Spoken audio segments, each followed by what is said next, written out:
Hello प्यारे साथियों, कैसे हैं आप सभी। उम्मीद करती हूँ आप सब बढ़िया होंगे और अपनी पढ़ाई को अच्छे तरीके से कर रहे होंगे। तो जैसा कि हमने इसके पहले 33 क्वेश्चन हमने कर लिया था, वो भी बहुत अच्छे तरीके से, उसके व्याख्या सहित हमने बहुत अच्छे तरीके से किया था। अब इसके आगे हम कंटिन्यू करेंगे 34 नंबर क्वेश्चन से। तो इसके आगे हमारा क्वेश्चन जो 34 नंबर का है उसको हम देखते हैं। हमारे 34 नंबर का क्वेश्चन है, निम्नलिखित में से किस स्वर को संयुक्त स्वर माना गया है। निम्नलिखित में से किस स्वर को संयुक्त स्वर माना गया है। हमारा ऑप्शन ए है बड़ा, ऑप्शन बी है बड़ा ऊ, ऑप्शन सी है बड़ी ई, ऑप्शन डी है ए। तो ये देखिए, इसमें तीन तीन एग्जाम्स में पूछे गए हैं, तो ये कितना इम्पोर्टेंट हो जाता है हमारे लिए कि तो इसमें से जो हमारा ऑप्शन सही होगा वो ऑप्शन डी होगा। कौन सा? ऑप्शन डी, ए। स्वर को संयुक्त स्वर माना गया है। ये जो स्वर है ए, इसे संयुक्त स्वर माना गया है। अब इसकी हम इसकी व्याख्या देखते हैं क्या है। इसकी व्याख्या क्या है ये देखते हैं। तो इसकी व्याख्या इस प्रकार है, ए स्वर को संयुक्त स्वर माना जाता है। संयुक्त स्वर में ए है, ऐ है, ओ है और औ, ये जो चार हमारे हैं ये संयुक्त स्वर के अंतर्गत आते हैं। इनके संयुक्त स्वर होने का विवरण इस प्रकार है। ये क्यों संयुक्त स्वर कहलाते हैं, इसका जो विवरण है वो इस प्रकार है। देखते हैं कैसे है ये। तो ये जो ऐ है हमारा, ये आ और छोटी ई से मिलकर बना है, और ये ऐ जो हमारा है ये छोटा प्लस ए से मिलकर बना है, और ये ओ जो हमारा है वो छोटा प्लस छोटा ऊ से मिलकर बना है, और औ हमारा छोटा प्लस ओ से मिलकर बना है। मतलब ये दो स्वर से मिलकर बना हुआ है, इसलिए इसे संयुक्त स्वर कहा जाता है। ये जो चारों हमारे हैं ए, ऐ, ओ और औ, ये जो चारों हमारे हैं ये दो स्वरों से मिलकर बने हुए हैं, इसलिए इन्हें संयुक्त स्वर कहा जाता है। तो अब इसके अलावा देखते हैं हम क्या है। छोटा, छोटी, छोटा ऊ, री को मूल स्वर माना गया है। ये जो चार हमारे हैं इन्हें मूल स्वर माना गया है। अब इसके आगे हम देखते हैं हमारा 35 नंबर क्वेश्चन क्या है। 35 नंबर क्वेश्चन हमारा है, निम्नलिखित में से कौन सा मूल दीर्घ स्वर नहीं है। इसमें से कौन सा मूल दीर्घ स्वर नहीं है। तो हमारा ऑप्शन ए है बड़ा, ऑप्शन बी है बड़ी ई, ऑप्शन सी है बड़ा ऊ, और ऑप्शन डी है ओ। तो इसमें से कौन सा ऑप्शन हमारा सही हो जाता है? Option D. ऑप्शन डी हमारा सही हो जाता है, ओ। ये मूल दीर्घ स्वर नहीं है। अब इसकी हम आइए व्याख्या देखते हैं। इसकी व्याख्या क्या है, इधर कर लेती हूँ मैं थोड़ा सा इसकी व्याख्या, फिर उसके बाद हम देखते हैं क्या है। ये रहा इसकी व्याख्या। इसकी व्याख्या को हम देखते हैं। इसकी व्याख्या क्या है,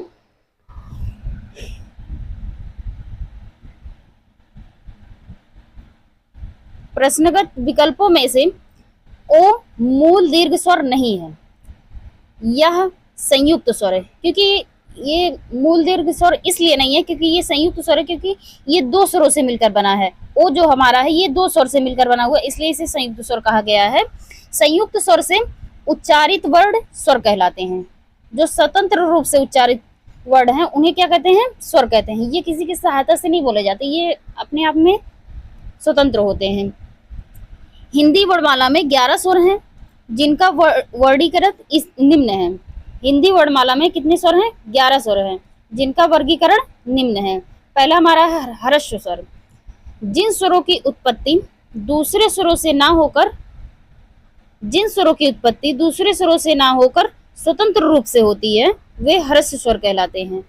मतलब इसमें यह कहा गया है कि जो किसी की सहायता से नहीं बोले जाते, हम इन्हें स्वतंत्र रूप से उच्चारित कर सकते हैं। इसमें किसी की मदद लेने की कोई जरूरत नहीं है। इसमें ये अपने अनुसार बोले जाते हैं, तो ये ह्रस्व स्वर कहलाते हैं। जैसे छोटा आ हुआ, छोटी ई हुई, छोटा ऊ और री, ये हमारे चार ऐसे हैं जो मूल स्वर हैं। इन्हें मूल स्वर या एक मात्रिक स्वर भी कहते हैं। इन्हें कभी कभी मूल स्वर ना कहकर एक मात्रिक स्वर भी कह दिया जाता है, और कभी कभी एक मात्रिक स्वर ना कहकर मूल स्वर भी कह देगा, कहीं हिरिस स्वर दे देगा। तो हमें कंफ्यूज नहीं होना है, तीनों में से कोई भी दे दे तो हम यही चारों होगा कि यही हमारा चारों है। आ है, ई है, ऊ है, री है, ये चारों हमारा ह्रस्व स्वर होते हैं। अब इसके आगे हम देखते हैं, इसके आगे हमारा क्या है, दूसरा हमारा है दीर्घ स्वर। दीर्घ स्वर में क्या है, दो समान मूल स्वरों के योग से निर्मित स्वर दीर्घ स्वर कहलाते हैं। दो समान मूल स्वरों के योग से निर्मित स्वर दीर्घ स्वर कहलाते हैं। पहला हमारा है बड़ा आम। बड़ा आ किससे मिलकर बना हुआ है, छोटा आ प्लस छोटा आ, मतलब छोटा आ से मिलकर बड़ा आ बना है, और छोटी जो हमारा छोटी ई प्लस छोटी ई से मिलकर बड़ी ई बना है, और बड़ा ऊ हमारा छोटा ऊ प्लस छोटा ऊ से मिलकर हमारा बड़ा ऊ बना है। ये जो तीनों है ये मूल दीर्घ स्वर हैं। अब इसके आगे हम देखते हैं संयुक्त स्वर। संयुक्त स्वर हमारा क्या है, तीसरा हमारा क्या है, संयुक्त स्वर। जब दो असमान स्वर परस्पर जुड़ते हैं तो उनके योग से संयुक्त स्वरों का निर्माण होता है। जब दो असमान स्वर जुड़ते हैं तो उनके योग से संयुक्त स्वरों का निर्माण होता है। जैसे ए है, ऐ है, ओ है और औ है। तो ए हमारा छोटा आ प्लस छोटी ई से मिलकर बना है, और ऐ हमारा छोटा आ प्लस ऐ से मिलकर बना है, और ओ हमारा छोटा आ प्लस छोटा ऊ से मिलकर बना है, और छोटा आ प्लस ओ से मिलकर बना है। मतलब ये दो स्वरों के मिलकर बनने से इन्हें ही स्वर संयुक्त स्वर कहा गया है। अब इसके आगे हम देखते हैं, इसके आगे हमारा क्या है, अब हम करेंगे मुख विवर खुलने के आधार पर स्वर। अब 36 नंबर हमारा क्वेश्चन क्या है उसको हम देखते हैं। निम्नलिखित में से कौन सा घोष वर्ड है, निम्नलिखित में से कौन सा घोष वर्ड है। ऑप्शन ए हमारा है चा, ऑप्शन बी हमारा है ठा, ऑप्शन डी हमारा है ऑप्शन सी हमारा है खा, ऑप्शन डी हमारा है माँ। तो इसमें जो हमारा आंसर सही हो जाएगा, इसमें से हमारा जो ऑप्शन सही हो जाएगा वो ऑप्शन डी। ऑप्शन डी हमारा घोष वर्ड नहीं है, ऑप्शन डी हमारा घोष वर्ड है। तो इसकी हम आइए व्याख्या देखते हैं, व्याख्या क्या है। इसकी व्याख्या जो है, निम्नलिखित में से माँ घोष वर्ड है। माँ जो है ये घोष वर्ड है। अब आइए देखते हैं घोष वर्ड किन्हें कहते हैं, क्या है। तो घोष वर्ड या सघोष वर्ड, इन्हें सघोष वर्ड या घोष वर्ड दोनों में से कोई भी दे सकता है एग्जाम में। कभी कभी घोष ना पूछकर सघोष पूछ लेता है, तो कभी कभी घोष पूछकर सघोष पूछ लेता है। तो इसे देखते हैं क्या कह रहा है। जिन वर्डों के उच्चारण में केवल नाद का उपयोग होता है उन्हें घोष वर्ड कहते हैं। जैसे गा है, घा है, अंगा है, जा है, झा है, इया है, डा है, ढा है, अड़ा है, दा है, धा है, ना है, बा है, भा है, माँ है, या है, रा है, ला है, वा है, हा है, एवं सभी स्वर। अब इसके आगे हम देखते हैं अघोष क्या है हमारा। जिन वर्डों के उच्चारण में नाद की जगह केवल श्वास का उपयोग होता है वे अघोष वर्ड होते हैं। जिन वर्डों के उच्चारण में नाद की जगह केवल श्वास का उपयोग होता है वे अघोष वर्ड होते हैं। जैसे हमारा का है, खा, चा, छा, टा, ठा, ता, था, पा, फा तथा बड़ा सा हो गया, खष्टी सा हो गया और छोटा सा हो गया। मतलब जो ये हमारे जो स्पर्शी व्यंजन है 25, उसमें से जो तृतीय है, चतुर्थ और पंचम वर्ड जो हैं, जितने भी स्पर्श व्यंजन के, वो तृतीय और चतुर्थ और पंचम जितने भी हैं वो हमारे सघोष होते हैं, और अघोष जो होते हैं स्पर्श व्यंजन के प्रथम और द्वितीय जो होते हैं, वो जितने भी स्पर्श व्यंजन के अंतर्गत प्रथम और द्वितीय आते हैं वे हमारे अघोष वर्ड होते हैं। अब इसके आगे आइए हम देखते हैं हमारा 37 नंबर क्वेश्चन क्या है। हिंदी की ठा ध्वनि है, मतलब हिंदी की ठा ठा ध्वनि जो है इसका वो उच्चारण स्थान पूछ रहा है क्या है। तो हमारा पहला ऑप्शन है ओष्ठ, दूसरा ऑप्शन है कंठ, तीसरा ऑप्शन है तालव्य और चौथा ऑप्शन है मूर्धन्य। इसमें से जो हमारा सही आंसर हो जाएगा वो डी यानी मूर्धन्य। मूर्धन्य हमारा आंसर हो जाएगा। अब इसकी व्याख्या क्या है हम देख लेते हैं। दिए गए सॉरी पेन दे लेते हैं। दिए गए विकल्पों में से ठा का उच्चारण स्थान मूर्धन्य है। ठा का उच्चारण स्थान क्या है? मूर्धन्य। अब इसके आगे हम देख लेते हैं कंठ ध्वनि। कंठ ध्वनि से उच्चारित होने वाले कौन कौन से? का वर्ग। जैसे का वर्ग के अंतर्गत जो आते हैं का है, खा है, गा है, घा है, अंगा, ये का वर्ग के अंतर्गत आते हैं, तो वो हमारे कंठ से उच्चारित होते हैं। और इसके अलावा जो है वो छोटा आ है और बड़ा आ है। अब तालव्य से हम देखते हैं, तालव्य से हमारा क्या है? चा वर्ग। चा वर्ग के अंतर्गत जो आते हैं जैसे चा है, छा है, जा है, झा है और इया है। और इसके अलावा जो है वो बड़ी ई है, छोटी ई है, बड़ा शा है और या है। अब इसके आगे हम देखते हैं, इसके आगे जो हमारा है मूर्धन्य, क्या है? मूर्धन्य ध्वनि। मूर्धन्य ध्वनि जो है हमारा इसके अंतर्गत टा वर्ग। टा वर्ग जो हमारा वो मूर्धन्य से उच्चारित होता है। तो टा वर्ग के अंतर्गत कौन कौन से आते हैं? टा है, ठा है, डा है, ढा है और अड़ा है। और इसके अलावा जो है वो री है, रा है और खष्टी सा है। अब इसके आगे हम देखते हैं दंतव्य ध्वनि। दंतव्य से उच्चारित होने वाले ता वर्ग। ता वर्ग जो हमारा है वो दंतव्य से उच्चारित होता है। तो ता वर्ग के अंतर्गत कौन कौन से आ जाएंगे? ता है, था है, दा है, धा है और ना है। और इसके अलावा जो है वो ला है और छोटा सा है। अब इसके आगे देखते हैं ओष्ठ ध्वनि। ओष्ठ से उच्चारित होने वाले पा वर्ग। पा वर्ग के अंतर्गत जितने भी आते हैं वो हमारे ओष्ठ से उच्चारित होते हैं। जैसे पा वर्ग के अंतर्गत कौन कौन से? पा है, फा है, बा है, भा है और मा है। और इसके अलावा जो है वो छोटा ऊ है और बड़ा ऊ है। अब इसके आगे हम देखते हैं कंठ तालव्य। कंठ और प्लस तालव्य दोनों से उच्चारित होने वाले हमारे दो हैं, ए है और ऐ है। अब देखते हैं कंठोष्ठ से उच्चारित होने वाले। कंठ और ओष्ठ से दोनों से मिलकर जो उच्चारित होते हैं उनको देखते हैं। ये हमारे दो हैं, ओ है और औ है।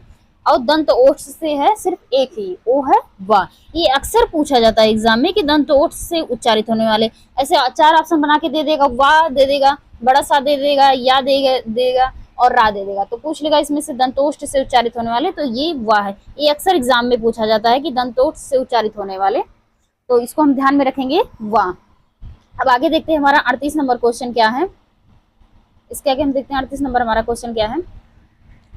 इनमें से संवृत स्वर कौन सा है? इनमें से संवृत स्वर कौन सा है? ऑप्शन ए हमारा है ओम, ऑप्शन बी हमारा है बड़ी, ऑप्शन सी हमारा है औ और ऑप्शन डी हमारा है आ। तो इसमें से जो हमारा आंसर सही हो जाएगा वो ऑप्शन बी। ऑप्शन बी हमारा सही हो जाएगा। बड़ी ई जो हमारा है वो संवृत स्वर है। अब इसके आगे हम इसकी व्याख्या देख लेते हैं क्या है। इसके आगे जो हमारी व्याख्या है उसको हम देख लेते हैं क्या है। संवृत स्वर। संवृत स्वर क्या होता है उसको हम देख लेते हैं। संवृत स्वर या ऊंचा स्वर ऐसी स्वर ध्वनि होती है। संवृत स्वर या इसे ऊंचा स्वर भी कह देते हैं, इसे कहते हैं, और जिनमें बिना व्यंजन के ध्वनि बनाए जीवा को मुंह में जितना संभव हो सके उतना ऊंचा और तालु के समीप रखा जाता है। जैसे इसमें कहा गया है कि जो व्यंजन की ध्वनि होती है वो बनाए रखने को बोलता है, और उसके बाद जो जीवा मतलब जीव जो हमारी है वो मुंह में जितना संभव हो सके उतना ऊंचा और तालु से के समीप रखा जाता है। जैसे उदाहरण के लिए कौन कौन से हैं? छोटी ई है, बड़ी ई है, छोटा ऊ है और बड़ा ऊ है। ये संवृत स्वर हैं। ये 4 जो हमारे हैं वो संवृत स्वर हैं। अब इसके आगे हम देखते हैं हमारा क्वेश्चन क्या है। इसके आगे जो हमारा क्वेश्चन है, सॉरी अभी है इसमें व्याख्या इसकी, तो इसकी व्याख्या हम अभी देख लेते हैं। इसकी व्याख्या जो है विवृत स्वर। कौन सा?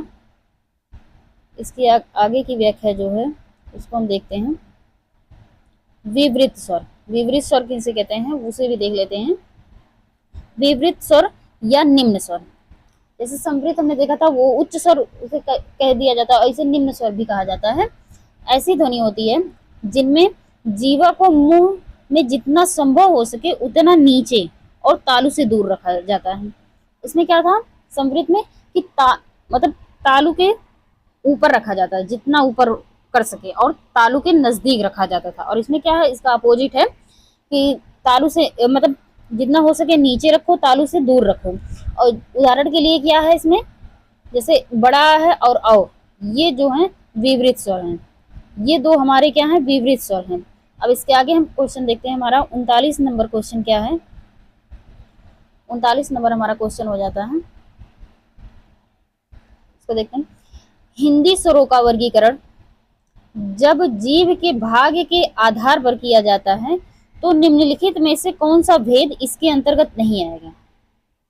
जब हिंदी स्वरों का वर्गीकरण जीव के आधार पर किया जाता है तो इसके अंतर्गत कौन सा नहीं आता है, वो पूछा है। तो हम इसको देख लेते हैं कौन सा नहीं आता है। पहला ऑप्शन है अग्र स्वर, दूसरा ऑप्शन है मध्य स्वर, तीसरा ऑप्शन है पश्च स्वर, और चौथा ऑप्शन है विवृत स्वर। तो इसमें से जो हमारा ऑप्शन सही हो जाएगा ऑप्शन डी, ऑप्शन डी हमारा सही हो जाता है। और विवृत स्वर जो है हमारा वो जीव के आधार पर किया जाता, वर्गीकरण करने पर ये इसके अंतर्गत नहीं आता है। तो ऑप्शन डी हमारा विवृत स्वर सही हो जाता है। तो इसकी आइए हम व्याख्या देख लेते हैं। इसकी व्याख्या क्या है, विवृत स्वर जो है जीव के भाग के आधार पर हिंदी स्वरों के अंतर्गत नहीं आता है। जीवा के उत्थापित होने या उसकी क्रियाशीलता के आधार पर स्वर तीन प्रकार के होते हैं। पहला कौन सा, अग्र स्वर, दूसरा मध्य स्वर, तीसरा पश्च स्वर। विवृत स्वर वे स्वर हैं जिनके उच्चारण में मुख द्वार पूरा खुलता है। मुख द्वार मतलब जैसे हम जिस स्वर किसी से भी स्वर का उच्चारण करते हैं तो हमारा जो मुख है वो पूरा खुलता है। जैसे जैसे छोटा आ हो गया, सॉरी बड़ा आ हो गया और ए हो गया।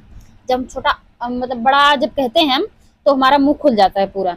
तो वही कहा गया है कि जिनके उच्चारण में मुख द्वार पूरा खुलता है तो वो हमारा विवृत स्वर होता है। अब इसके आगे देखते हैं हम, मुख द्वार के खुलने के आधार पर स्वर चार प्रकार के होते हैं। मुख द्वार के, अब तो हम जीवा देख रहे थे, अब इसके आगे मुख द्वार देख लेते हैं। मुख द्वार खुलने के आधार पर कितने होते हैं, चार होते हैं। कितने प्रकार होते हैं, चार प्रकार होते हैं मुख द्वार खुलने के आधार पर। पहला है विवृत स्वर, दूसरा है अर्धवृत स्वर, और तीसरा है अर्ध समवृत स्वर, और चौथा है समवृत स्वर। ये जो चार हमारे मुख के आधार पर खुलने वाले हैं, ठीक है। और ये जो तीन थे हमारे जीवा के आधार पर खुलने वाले थे। अब इसके आगे हम 40 नंबर क्वेश्चन देख लेते हैं। हमारा 40 नंबर क्वेश्चन क्या कह रहा है, 40 नंबर क्वेश्चन है अर्ध विवृत स्वर कौन से हैं। 40 नंबर क्वेश्चन है अर्ध विवृत स्वर कौन कौन से हैं। तो ऑप्शन ए है बड़ा ऊ, ऑप्शन बी है ए, ऑप्शन सी है बड़ा, ऑप्शन डी है ए। इसमें से जो हमारा आंसर सही हो जाएगा वो ऑप्शन बी है। ऑप्शन बी यानी ए जो है अर्ध विवृत स्वर है। तो इसकी आइए हम व्याख्या देखते हैं। इसकी व्याख्या क्या है, ऑप्शन बी सही हो जाता है। इसमें हमारा ऑप्शन बी हमारा सही हो जाता है। अब इसकी हम व्याख्या देखते हैं क्या है। दिए गए विकल्पों में से ए अर्धविवृत स्वर है। ए जो है वो अर्धविवृत स्वर है। मुख द्वार के खुलने के आधार पर स्वर चार प्रकार के होते हैं। अभी जैसा कि हमने पिछले क्वेश्चन में ही देखा कि मुख द्वार के खुलने के आधार पर चार प्रकार के होते हैं, जो इस प्रकार है। इसमें इसकी विस्तृत व्याख्या दी हुई है। विवृत क्या है, अर्धविवृत क्या है, और अर्ध संवृत क्या है, और संवृत क्या है। अब इसकी पूरी संपूर्ण व्याख्या देख लेते हैं क्या है। जिन विवृत किसे कहते हैं वो देखते हैं अब हम। पहले जिन स्वरों के उच्चारण में मुख द्वार पूरा खुलता है। जब हम स्वरों का उच्चारण करते हैं तो जिसमें हमारा मुंह जो है वो पूरा खुलता है, वही कहा गया है कि वो विवृत स्वर है। जैसे बड़ा हो गया, बड़ा जब हम कहते हैं तो हमारा मुख जो है लगभग पूरा खुल जाता है। अब इसके आगे हम देखते हैं अर्धविवृत स्वर क्या होते हैं। जिन स्वरों के उच्चारण में मुख द्वार आधा खुलता हो।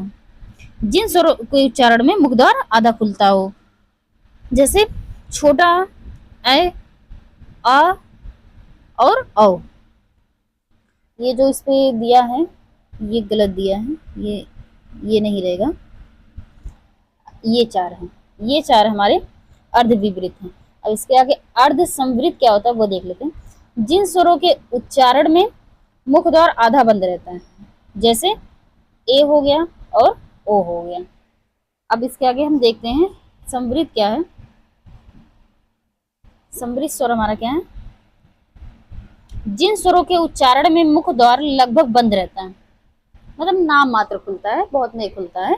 तो वही कह रहा है कि इसमें जिन स्वरों के उच्चारण में मुख द्वार लगभग बंद रहता है, जैसे ई, बड़ी, उ, बड़ा उ। तो ये जो चार हमारे हैं, इसको जब हम उच्चारित करते हैं तो हमारा मुख जो थोड़ा ही नाम मात्र का खुला रहता है बस। अब इसके आगे हम देख लेते हैं, इसके आगे हमारा जो क्वेश्चन है, अब तक तो हम कर रहे थे दूसरे, अब इसके आगे जो हम देखेंगे वो उच्चारण स्थान के आधार पर स्वर देखेंगे। इससे रिलेटेड जो क्वेश्चन है वो हम देखते हैं किस प्रकार आया हुआ है एग्जाम में। अब उसको हम देख लेते हैं। तो 41 नंबर हमारा क्वेश्चन है, चा का उच्चारण स्थान होगा। इसके पहले अभी मैंने बताया था पिछले क्वेश्चन में कि उच्चारण स्थान से रिलेटेड उसके व्याख्या करते हुए मैंने बताया था कि इसका कौन सा उच्चारण स्थान है। तो उसी से रिलेटेड क्वेश्चन पूछा गया है, चा का उच्चारण स्थान क्या होगा। तो पहला ऑप्शन है कंठ, दूसरा ऑप्शन है तालु, तीसरा ऑप्शन है जीवा और चौथा ऑप्शन है नासिक। तो चा का उच्चारण स्थान क्या हो जाएगा, ऑप्शन बी। ऑप्शन बी हमारा तालु, तालु से उच्चारित होने वाला चा है। तो चा वर्ग के जितने भी हैं वो सब तालु से उच्चारित होते हैं। अब इसके आगे हम इसकी व्याख्या देख लेते हैं क्या है।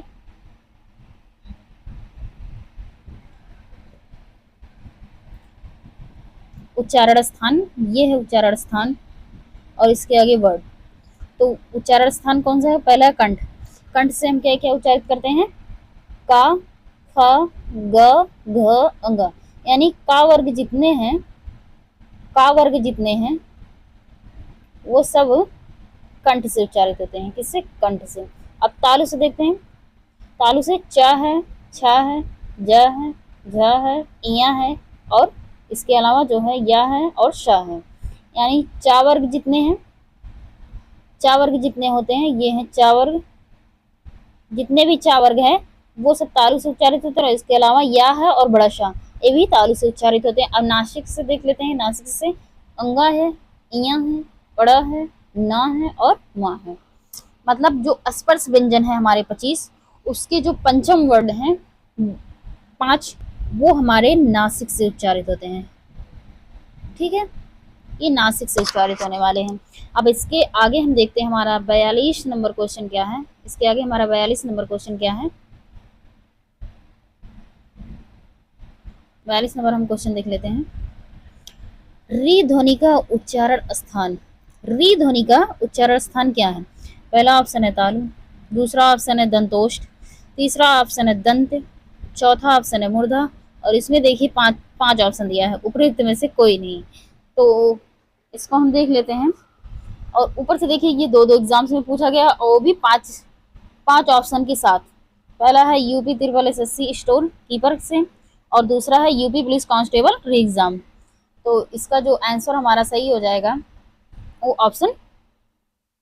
आंसर जो हमारा सही हो जाएगा ऑप्शन डी, उपयुक्त में से, सॉरी ऑप्शन डी मूर्धा। री हमारा मूर्धा से उच्चारित होता है। री का उच्चारण स्थान क्या है, मूर्धा, मूर्धा से उच्चारित होता है। तो आइए इसकी व्याख्या देख लेते हैं क्या है। इसकी व्याख्या हम देखते हैं, थोड़ा मैं इधर कर लेती हूँ क्योंकि क्वेश्चन का जो व्याख्या है वो इधर ही है। तो अब इसकी व्याख्या देखते हैं। री ध्वनि का उच्चारण स्थान मूर्धा है। री को किससे उच्चारित करते हैं, मूर्धा से। मूर्धा से उच्चारित होने वाले अन्य वर्ड इस प्रकार हैं। इसके अलावा जो मूर्धा से उच्चारित होते हैं वो कौन कौन से हैं, ट है, थ है, ड है, ढ है और अड़ा और इसके अलावा जो है खष्टी सा, ये जो हमारे हैं ये मूर्धा से उच्चारित होते हैं री के अलावा। अब हमारा इसके आगे 43 नंबर क्वेश्चन क्या है? 43 नंबर हमारा क्वेश्चन क्या है? बोलते समय मुख के कितने उच्चारण स्थानों का प्रयोग किया जाता है? इसमें कहा गया है बोलते समय मुख के कितने उच्चारण स्थानों का प्रयोग किया जाता है? ऑप्शन ए हमारा है 5, ऑप्शन बी हमारा है 6, ऑप्शन डी हमारा है 3, ऑप्शन सी हमारा है 3, ऑप्शन डी हमारा है 4। तो इसमें से जो हमारा आंसर सही हो जाएगा वो ऑप्शन ए हमारा सही हो जाएगा, यानी 5 हमारा सही हो जाएगा। बोलते समय मुख के 5 उच्चारण स्थानों का प्रयोग किया जाता है। तो इसकी आइए हम व्याख्या देख लेते हैं। इसकी व्याख्या क्या है? इसकी व्याख्या को देखते हैं हम। इसकी जो व्याख्या है, बोलते समय मुख के 5 उच्चारण स्थानों का प्रयोग किया जाता है। कितने? 5 उच्चारण स्थानों का प्रयोग किया जाता है। पहला है कंठ, दूसरा है तालु, तीसरा है मूर्धा, और चौथा है दांत यानी दंत, और 5वां है ओष्ठ। ये 5 हमारे हैं। ये 5 जो हमारे हैं ये मुख बोलते समय मुख के आधार पर उच्चारित किए जाते हैं। इनका उच्चारण स्थान जो है ये 5 हैं। अब इसके आगे देखते हैं हमारा 44 नंबर क्वेश्चन क्या है? घा का उच्चारण स्थान कौन सा है? घा का उच्चारण स्थान कौन सा है ये पूछा हम। तो हमारा ऑप्शन ए है दंत, ऑप्शन बी है हमारा मूर्धा, ऑप्शन सी हमारा है कंठ, और ऑप्शन डी हमारा है तालु। तो इसमें से जो हमारा ऑप्शन सही हो जाएगा वो ऑप्शन सी सही हो जाएगा, कंठ। कंठ हमारा सही हो जाएगा। घा का उच्चारण स्थान क्या है? कंठ। अब इसके आगे इसकी व्याख्या देख लेते हैं। इसकी व्याख्या क्या है? घा का उच्चारण स्थान कंठ होता है। कंठ वर्णों का उच्चारण स्थान गले से किया जाता है। कंठ जो है, कंठ हमारा कहाँ होता है? गले में, गले के पास होता है, यानी गले में होता है। तो वही वो कह रहा है कि कंठों का उच्चारण स्थान गले से किया जाता है। इसके आगे देखते हैं, का वर्ग के सभी वर्णों का उच्चारण कंठ से होता है। का वर्ग के सभी वर्णों का उच्चारण कंठ से होता है। कभी कभी एग्जाम्स में ऐसे भी क्वेश्चन पूछ लिए जाते हैं कि का वर्ग में कौन कौन से शामिल हैं। तो ऐसे 4 ऑप्शन बना के दे देगा कि का, खा, गा, घा, अंगा, ऑप्शन ए। ऑप्शन बी दे देगा, का, खा दे देगा, फिर उसमें से एक ऑप्शन गायब, एक वर्ड गायब कर देगा, फिर कोई दूसरा दे देगा, फिर उसके बाद दे देगा। ऐसे मतलब 4 ऑप्शन बना देगा और उसके बाद पूछ लेगा कि इसमें से कौन सा का वर्ग का है। तो हमें ध्यान रखना है का वर्ग के अंतर्गत जो आते हैं वो का है, खा है, गा है, घा है और अंगा। ये 5 ऐसे हैं जो का वर्ग के अंतर्गत आते हैं। ये कंठ से उच्चारित होते हैं। ठीक है।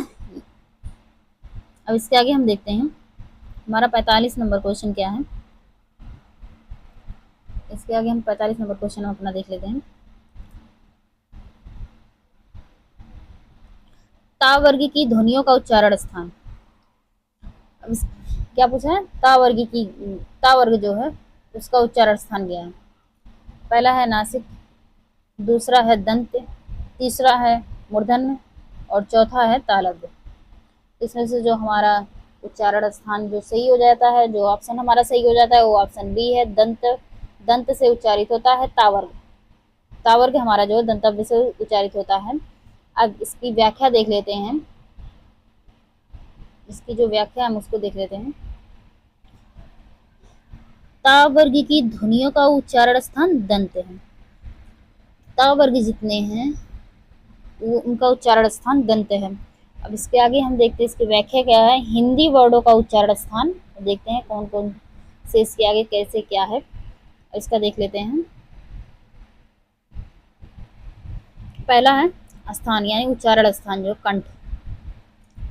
स्वर में कौन कौन से कंठ से उच्चारित होते हैं? छोटा है और बड़ा है। और व्यंजन में कौन से है? का वर्ग। का वर्ग के अंतर्गत जो आते हैं जैसे का है, खा है, गा है, घा है और अंगा, ये हमारे कंठ से उच्चारित होते हैं। अंतस्थ कोई भी नहीं है जो हमारा कंठ से उच्चारित होता है। अंतस्थ कौन कौन से होते हैं? या है, रा है, ला है और वा। ये जो हमारे 4 वर्ड हैं ये कंठ मतलब अंतस्थ हैं, लेकिन ये कंठ से उच्चारित नहीं होते। वही कहा गया कि कोई भी नहीं है। तो उसमें हमारे कौन कौन से है? हा है और आहा। ठीक है, अब इसके आगे हम देखते हैं दूसरा हमारा क्या है, तालु। तालु जो हमारा है वो, इनसे कौन कौन से उच्चारित होते हैं वो देख लेते हैं। तो स्वर में जो है वो छोटी है और बड़ी है। और व्यंजन में देखते हैं हमारा कौन कौन सा है, चा वर्ग जितने हैं वो हमारे तालु से उच्चारित होते हैं। चा है, छा है, जा है और झा है और इया है। ये जो 5 हैं ये हमारे तालु से उच्चारित होते हैं। और अंतस्थ में हमारा क्या है, या। सिर्फ एक है जो वो तालु से उच्चारित होता है अंतस्थ में। और उसमें व्यंजन में क्या है, बड़ा सा। बड़ा सा जो हमारे हैं वो तालु से उच्चारित होता है। अब इसके आगे हम देखते हैं मूर्धा। मूर्धा, मूर्धा में जो स्वर है, जो मूर्धा से उच्चारित होता है वो स्वर एक है, ओनली री। अब इसके आगे व्यंजन में देखते हैं, टा वर्ग जितने हैं वो हमारे मूर्धा से उच्चारित होते हैं। टा है, ठा है, डा है, ढा है और अड़ा, ये हमारे मूर्धा से उच्चारित होते हैं। और इसके अलावा अंतस्थ में सिर्फ एक है, रा। रा हमारा ये मूर्धा से उच्चारित होता है। और उसमें हमारा खष्टी सा, खष्टी सा जो हमारा वो मूर्धा से उच्चारित होता है। अब इसके आगे हम देखते हैं, इसके आगे हमारा चौथा है दंत। दंत से स्वर में ऐसा कोई नहीं है जो दंत से उच्चारित होता है। कभी कभी क्वेश्चन में ऐसे पूछ लेगा, मतलब दे देगा, तीन ऑप्शन स्वर का दे देगा और एक ऑप्शन व्यंजन का दे देगा। और इसमें से पूछ लेगा कि कौन सा दंत से उच्चारित है। तो हमें मानकर क्या, ये हमें पता होना चाहिए कि स्वर में ऐसा कोई नहीं है जो दंत से उच्चारित होता है। व्यंजन में है तो वो ता वर्ग है। ता वर्ग जो हमारा है वो दंत से उच्चारित होता है। पहला है ता, था, दा, धा और ना। ये जो हमारे 5 है ये दंत से उच्चारित होते हैं। और इसके अलावा जो है अंतस्थ में हमारा ला, ला हमारा दंत से उच्चारित होता है। और इसके अलावा उस्म में हमारा छोटा सा जो हमारा है वो दंत से उच्चारित होता है। और 5वां हमारा हो जाएगा ओष्ठ। ओष्ठ से जो उच्चारित होते हैं वो स्वर में 2 हैं, छोटा ऊ और बड़ा ऊ। ये 2 हमारे ऐसे हैं स्वर हैं जो ओष्ठ से उच्चारित होते हैं। अब व्यंजन में हम देख लेते हैं कौन कौन से हैं। पा वर्ग, पा वर्ग के अंतर्गत जितने आते हैं वो हमारे ओष्ठ से उच्चारित होते हैं। पहला है पा, दूसरा है फा और तीसरा है बा और चौथा है भा और 5वां है मा। ये हमारे ओष्ठ से उच्चारित होते हैं। और अंतस्थ व्यंजन में ऐसा कोई नहीं है जो ओष्ठ से उच्चारित होता है। और उसमें भी कोई नहीं है, उसमें भी कोई नहीं है। कभी कभी क्वेश्चन पूछ लेगा कि इनमें से कौन सा ओष्ठ से उच्चारित होता है, तो उसमें अंतस्थ के कुछ 2-3 ऑप्शन बना दिए जाएंगे या फिर उसमें के 2-3 ऑप्शन बना दिए जाएंगे और एक जो ओष्ठ से उच्चारित होता है उसको रख दिया जाएगा और बोलेगा कि इसमें से कौन सा ओष्ठ से उच्चारित है। तो हमें पता होना चाहिए कि ऐसा अंतस्थ में भी कोई नहीं है जो ओष्ठ से उच्चारित होता है और उसमें भी व्यंजन में भी कोई नहीं है जो ओष्ठ से उच्चारित होता है। और इसके अलावा हम देख लेते हैं इसके आगे क्या है, पंचमा अक्षर या नासिक वर्ड। पंचमा अक्षर किन्हें कहते हैं, जो स्पर्श व्यंजन के 25 वर्ड हैं उसके पंचम वर्ड को ही पंचमा अक्षर कहते हैं। तो स्वर कोई नहीं है। और व्यंजन में हमारा अंग है, ड है और इया है और अड़ा है और ना है और मा है। ये हमारे जो हैं 6 हमारे जो हैं ये हमारे पंचमाक्षर हो जाते हैं। इसमें अंतस्थ में भी कोई नहीं है और उसमें व्यंजन में भी कोई नहीं है जो नासिक से उच्चारित होता है। तो 7वां हमारा हो जाता है कंठ तालु। कंठ तालु से स्वर में कौन कौन से उच्चारित होते हैं, स्वर में 2 ही हैं, ए है और अय है। ये 2 हमारे कंठ और कंठ प्लस तालु दोनों से उच्चारित होते हैं। और व्यंजन में ऐसा कोई नहीं है जो कंठ और तालु मिलाकर उच्चारित होते हैं। अंतस्थ में भी कोई नहीं है और उसमें भी कोई नहीं है। और 8वां हमारा हो जाता है कंठ ओष्ठ। कंठ और ओष्ठ से दोनों से मिलकर उच्चारित होने वाले जो होते हैं वो हमारा 2 ही स्वर होता है, ओ होता है और औ। और इसमें व्यंजन कोई नहीं होता जो कंठ और ओष्ठ से मिलकर उच्चारित होते हैं। अंतस्थ में भी कोई नहीं है और उसमें व्यंजन में भी कोई नहीं है। और 9वां हमारा हो जाता है दंतोष्ठ, यानी दंत और ओष्ठ से दोनों से मिलकर उच्चारित होने वाले। मैंने बताया था इसके पहले भी कि पूरी वर्णमाला में सिर्फ एक ऐसा है जो दंत ओष्ठ से उच्चारित होता है, वो है सिर्फ वा। ये बहुत एग्जामों में पूछा जाता है, इसलिए इसे ध्यान में रखेंगे। और इसके आगे हम देख लेते हैं, इसके आगे जो हमारा क्वेश्चन है, इसके आगे हम अपना 46 नंबर क्वेश्चन देख लेते हैं। 46 नंबर क्वेश्चन हमारा क्या है? 46 नंबर हमारा क्वेश्चन क्या कह रहा है? निम्नलिखित में से कौन सा मूर्धन्य व्यंजन है? निम्नलिखित में से मूर्धन्य व्यंजन कौन सा? अभी हम पिछले क्वेश्चन में इसकी पूरी व्याख्या देख कर आ रहे हैं, तो हमें इसमें ज़्यादा परेशानी नहीं होना चाहिए कि मूर्धन्य व्यंजन कौन सा है। तो पहला ऑप्शन हो जाएगा पा, दूसरा ऑप्शन है फा, सॉरी पहला ही ऑप्शन में पा और फा, और दूसरे ऑप्शन में ड और ढ, और तीसरे ऑप्शन में ग और घ, और चौथे ऑप्शन में ज और झा। इसमें से जो हमारा ऑप्शन सही हो जाएगा वो बी ऑप्शन सही हो जाएगा, ड और ढा। ड और ढा हमारे मूर्धन्य व्यंजन है, और इसके पहले हमने इसकी व्याख्या देख चुकी है, वो भी विस्तृत व्याख्या अच्छे तरीके से देखा है, तो इसकी व्याख्या नहीं करते हैं। और इसके आगे चलते हैं। हमारा 47 नंबर क्वेश्चन क्या है? निम्नलिखित में से का वर्ग का उच्चारण स्थान कौन सा है? इसमें तो हमें बिल्कुल परेशानी नहीं होनी चाहिए, क्योंकि पूरा अच्छे से हमने देखा है कि कौन कौन से उच्चारण स्थान है। तो इसका जो पहला ऑप्शन हो जाएगा वो दंत, दूसरा कंठ, तीसरा ओष्ठ, और चौथा ऑप्शन है तालु। इसमें से जो ऑप्शन हमारा सही हो जाएगा वो ऑप्शन बी सही हो जाएगा। कंठ जो हमारा कंठ से उच्चारित होता है वो का वर्ग के जितने हैं वो हमारे कंठ से उच्चारित हो जाते हैं। अब इसके आगे हम देखते हैं हमारा 48 नंबर क्वेश्चन क्या है। ये देखिए, ये कितने एग्जामों में पूछा गया है। 1 2 3 4 5 6 7 7 एग्जामों में पूछा गया। कितना इंपॉर्टेंट हो जाता है ये हमारे लिए। अब इसको देख लेते हैं क्या ही पूछा है ये क्वेश्चन में। क्वेश्चन हमारा है या रा ला वा किस वर्ग के व्यंजन है? ये जो 4 वर्ड हैं ये किस वर्ग के व्यंजन है? ये इतना इंपॉर्टेंट हो जाता है कि 7 एग्जामों में पूछा गया। हो सकता है कि आगे भी मतलब पूछ लिया जाए, क्योंकि ये इतना इंपॉर्टेंट हो जाता है। 7 एग्जाम में पूछने का मतलब है इम्पोर्टेंट, बहुत इंपॉर्टेंट। तो इसको हम देखते हैं। ऑप्शन ए हमारा है उष्ण, ऑप्शन बी हमारा है अंतस्थ, और ऑप्शन सी हमारा दंत, और ऑप्शन डी हमारा है तालब। तो इसमें से जो हमारा ऑप्शन सही हो जाएगा वो ऑप्शन बी, ये हमारा क्या है? अंतस्थ व्यंजन है। या रा ला वा ये हमारे अंतस्थ व्यंजन है। इन्हें हम याद रखेंगे क्योंकि ये हमारा इम्पॉर्टेंट हो जाता है। ये हमारा इम्पॉर्टेंट हो जाता है, तो इन्हें अच्छे से याद रखेंगे। अब इसके आगे हम देख लेते हैं इसकी व्याख्या क्या है। इसकी व्याख्या हम देख लेते हैं क्या है। इसकी जो व्याख्या है, या रा ला वा ये हमारे अंतस्थ व्यंजन हैं। ये 4 हमारे ऐसे हैं जो अंतस्थ व्यंजन कहलाते हैं। इसके अलावा जो है ऊष्म व्यंजन, बड़ा सा, खष्टी सा, छोटा सा, हा, ये हमारे ऊष्म व्यंजन हैं। इन्हें ऊष्म व्यंजन क्यों कहा गया? क्योंकि हम जब भी इन्हें उच्चारित करते हैं तो हमारे मुख से जो गर्म हवा निकलती है, इसीलिए इन्हें ऊष्म व्यंजन कहा गया है। अब इसके आगे देखते हैं हम दंत मूल।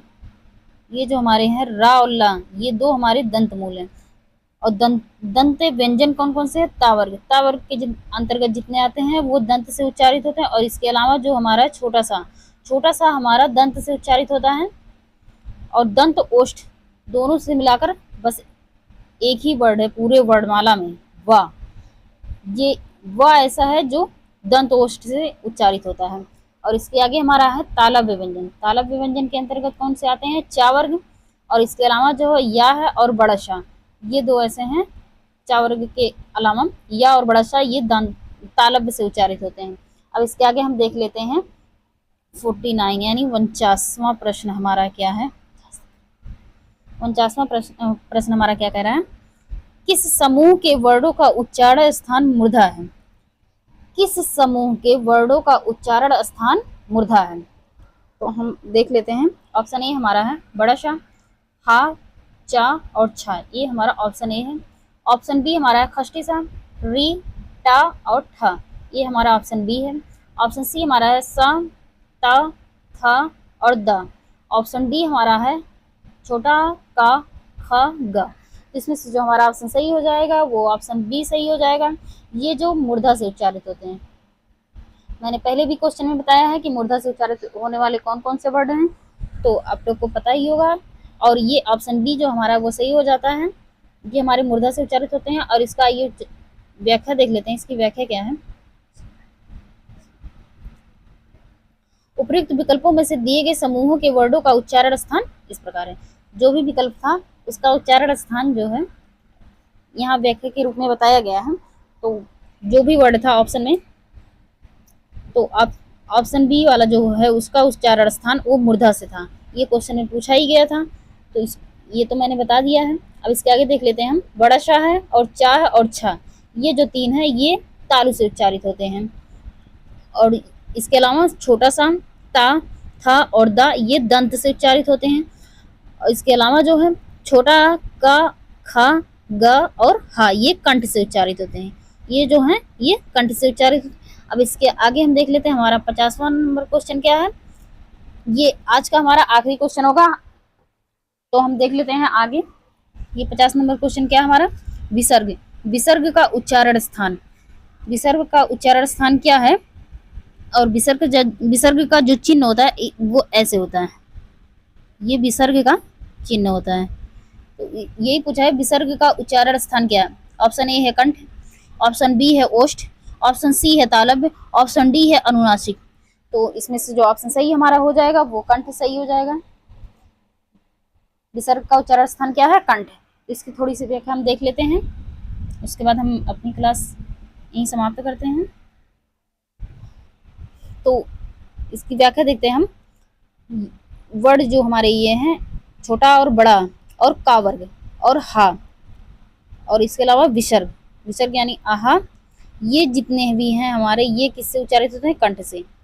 और छोटा ऊ और बड़ा ऊ और पा वर्ग जो है वो हमारा ओष्ठ से उच्चारित होता है। किससे, ओष्ठ से उच्चारित होता है। छोटी ई है, बड़ी ई है और चा वर्ग जो है, बड़शा और या, ये किससे उच्चारित होता है, तालु से। तालु भी दे देता कहीं कहीं और कहीं कहीं ताला भी दे देता, क्या देता है, तालु। तालु हमारा अगर तालु दे दिया तो ए भी सही हो जाएगा, इसलिए कंफ्यूज नहीं होना है। तो इसके आगे क्या है, स्पर्शी व्यंजन के पंचम वर्ग और इसके अलावा अंग, ये अनुनासिक। अनुनासिक इसका जो उच्चारण स्थान हो जाएगा अनुनासिक हो जाएगा। तो चलिए आज का जितना भी क्वेश्चन हुआ वो हमारा पूर्ण रूप से समाप्त हो चुका है। और अब आगे की क्लासेस हम कल करेंगे। और आज के लिए थैंक यू सो मच।